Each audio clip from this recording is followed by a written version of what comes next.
नमस्कार. नमस्कार. मी अस्मिता अविनाश सूर्यवंशी, मुक्काम पोस्ट गुंजोटी, तालुका उमरगा, जिल्हा धाराशिव. आमचा न्यूट्रिशन श्री स्वामी शिवाई उद्योग आहे. आमचे हे व्हिडिओ क्लिप आहे ती पण बघून घ्या. ज्या वेळेला हे व्यसनी होते, मुलांचं शिक्षणाचा प्रश्न माझ्या समोर होता, त्यावेळेला मला एक माझ्या मनामध्ये विचार आला होता की आपण पण आत्महत्या करावी, ह्या मुलांना पण संपवायचं आणि स्वतः पण संपवायचं. पण एक म्हणजे असे विचार मी एक आध्यात्मिक ह्याच्यावर पण चालते, त्याच्यामधून एक विचार ठरला की अध्यात्म आणि विज्ञान ह्याची जोड घालून जर आपण चाललं तर ह्याच्यावर पण मात करू.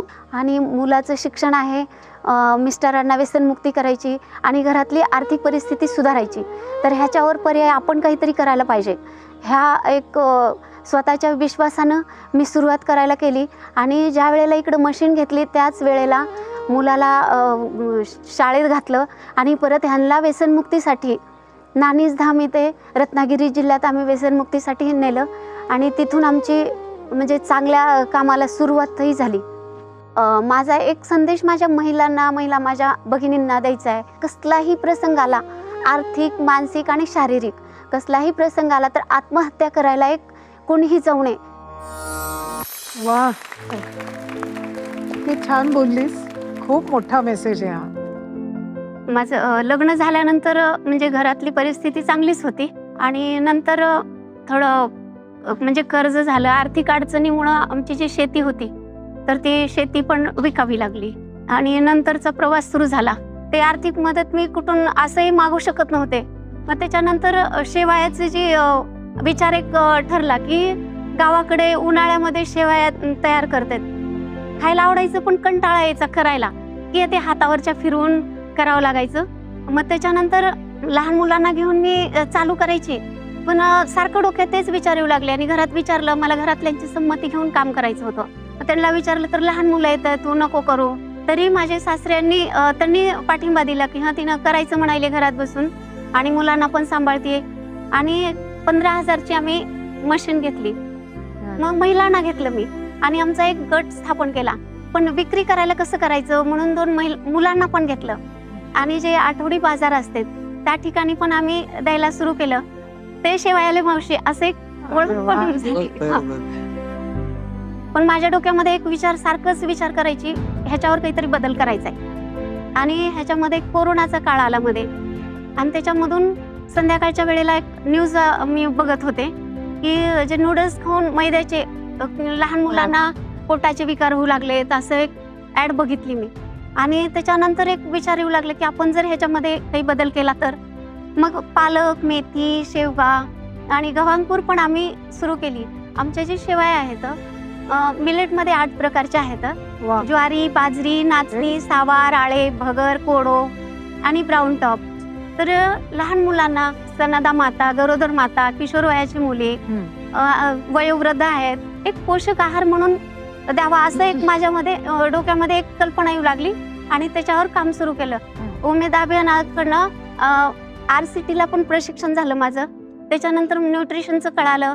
परत लायसन, GST हे असे जे डॉक्युमेंट लागणार आहेत हे पण आम्ही करून घेतले.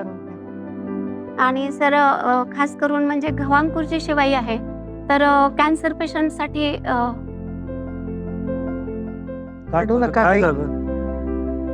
माझ्या मिस्टरांना पण आता सध्या आहे. ते मला वाटलं नव्हतं कधी की माझ्याही घरी म्हणजे त्याच्यावर हे होईल.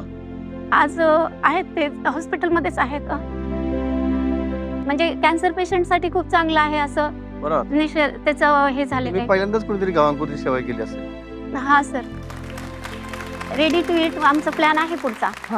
करून बघितलंय, ट्रायल पण घेतलंय आणि मागणी आहे. स्टँडर्ड पॅकिंग साठी पॅकेजिंग मशीन पण लागणार आहे.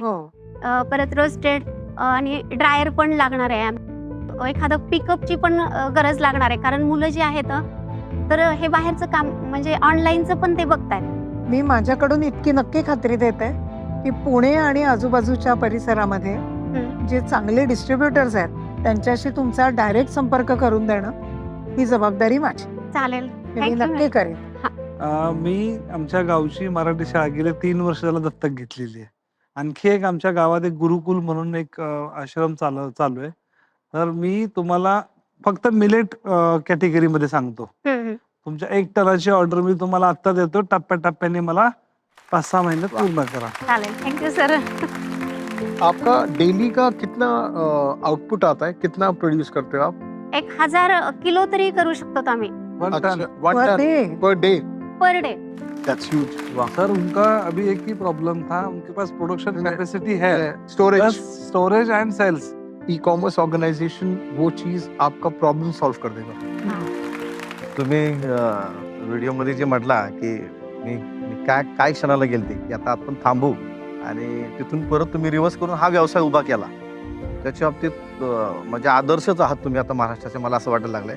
त्यामुळे आता जास्त काही नाही, पण तुम्ही धाराशिव मध्ये जिथं करताय हा. तर तिथं तुमचं शॉप आहे काही? हो आहे, शॉप गुंजोटीमध्ये आहे. तर मला म्हणजे आता ह्या एवढ्या एपिसोड मध्ये सांगितलं नाही मी कधी, पण मला असं वाटतंय की तुमच्या शॉपच्या जर बाहेर काही जागा असेल तर लाडाची कुल्फीची एक फ्रँचायझी शाखा हा. मी तुम्हाला माझ्याकडून फ्री मध्ये देतो. हो हो हा. हो सर, थँक्यू. आणि तुमची जी काय रक्कम आम्हाला तुमच्या पंख मजबूत करण्यासाठी द्यायची आहे, हो. तर ती रक्कम आम्ही ठरवतो.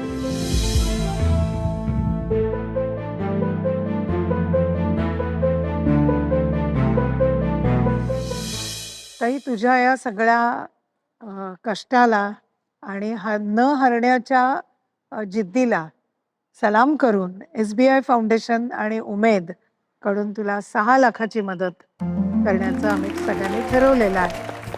थँक्स. 6 लाख आणि माझी लाडाची कुल्फीची एक फ्रँचायझी फ्री.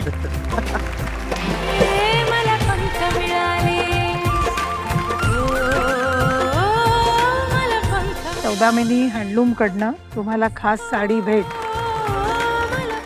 आद्या पुणे यांच्याकडनं तुला ही चांदीची नथ आणि कानातले. हँडमेड मसाल्यातर्फे तुम्हाला महाराष्ट्रीयन मसाल्यांची परंपरा भेट.